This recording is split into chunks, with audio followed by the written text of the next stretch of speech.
Pour cet exercice procédure pour la création de dessins en symétrie dans Adobe Illustrator en 2024.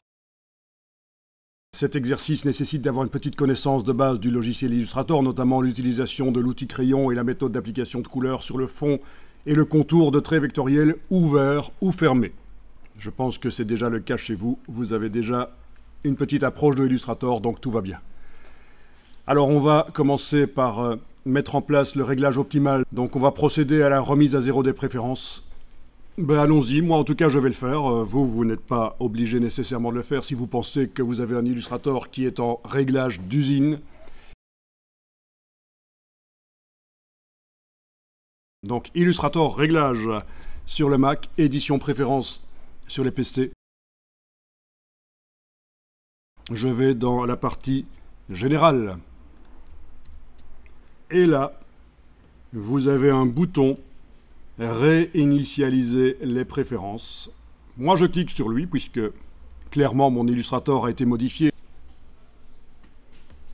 Et donc, ça indique que les préférences seront réinitialisées au démarrage d'Illustrator. Donc, je clique sur OK.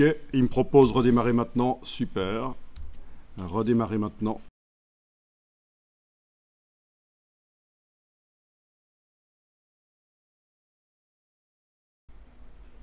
Et voilà, c'est le réglage standard de Illustrator. Voilà, on vient de faire ça, procéder à la remise à zéro des préférences.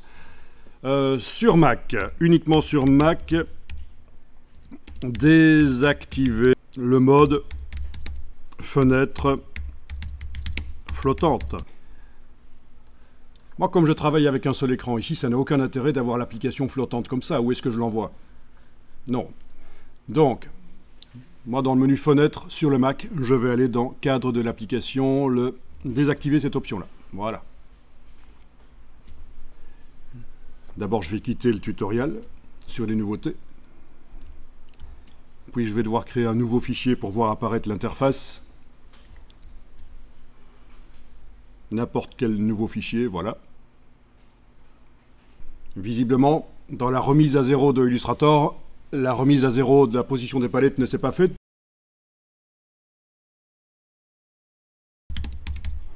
On va remettre en place toutes les palettes. Voilà. Décidément, dans Illustrator, il y en a des choses à faire quand on veut bien le démarrer. Donc, menu fenêtre.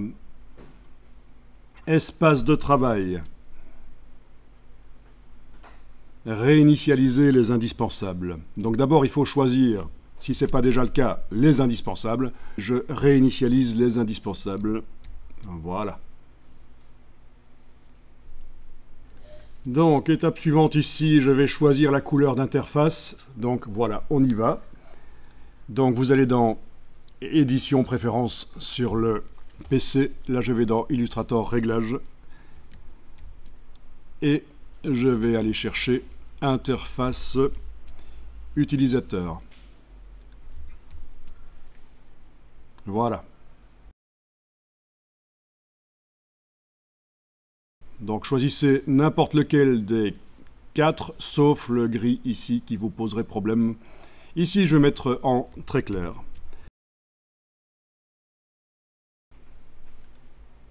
Alors, si on ferme le document, on a un panneau d'accueil qui arrive. C'est plutôt ennuyeux. Quand on commence à ouvrir, fermer beaucoup de documents les uns à la suite des autres, toujours ce panneau d'accueil qui arrive. Donc une des choses qu'on va faire ici, c'est faire en sorte qu'il n'y ait pas de panneau d'accueil quand aucun document n'est ouvert. Quand aucun document n'est ouvert.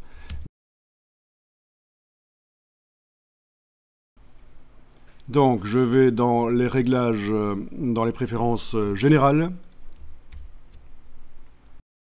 Afficher l'écran d'accueil si aucun document n'est ouvert, on va décocher ça.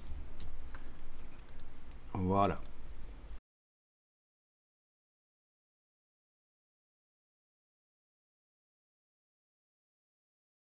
On va faire à nouveau un nouveau document. Fichier nouveau. À nouveau, n'importe quoi comme document pour commencer, là c'est bien. Vous allez prendre la palette des outils et vous allez tracer une ellipse Voilà. Donc là, on a un cadre qui m'empêche de voir bien les vecteurs qui constituent l'objet. Vous pouvez tester avec d'autres choses, l'outil polygone ou quoi que ce soit, ça va être systématiquement la même chose.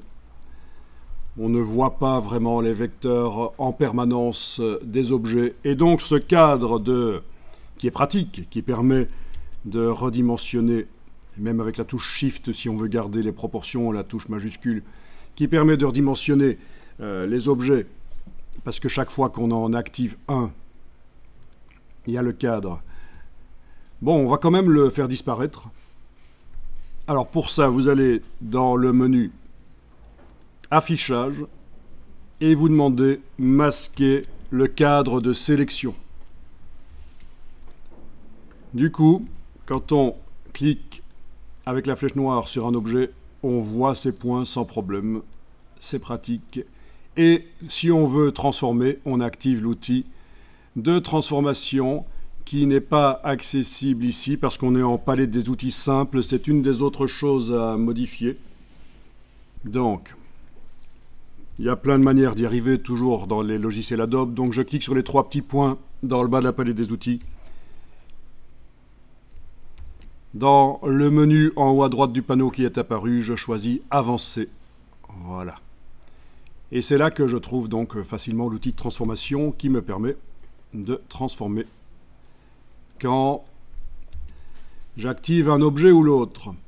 Alors, petite astuce quand même, la touche contrôle sur le PC, quand vous êtes avec un outil autre que la flèche noire, la touche contrôle sur le PC ou commande sur le Mac vous permet d'avoir le raccourci de la flèche et comme ça vous pouvez facilement activer l'un ou l'autre, voire même englober pour en sélectionner plusieurs. Cliquez à côté, etc. Donc, très intéressant bien sûr de connaître ce raccourci contrôle sur PC ou commande sur Mac pour ne pas à chaque fois devoir aller réactiver la flèche.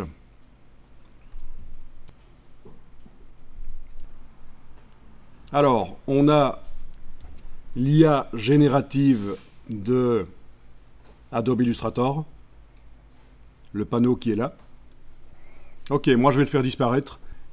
Menu fenêtre, ça s'appelle barre des tâches contextuelles, donc j'ai enlevé le petit V en face pour ne plus le voir temporairement.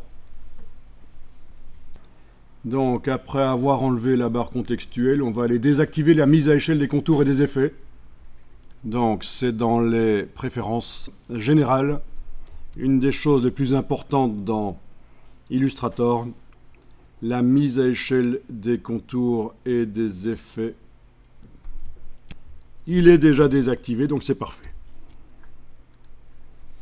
Donc ça veut dire que lorsque je redimensionne un objet, et là j'utilise la touche Shift, les contours ne s'épaississent pas.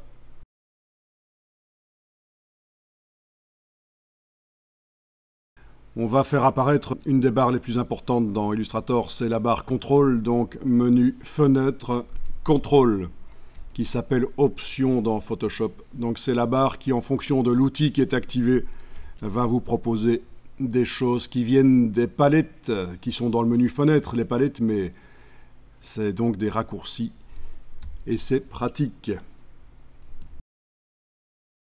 On va aller désactiver le passage en mode isolation par double-clic.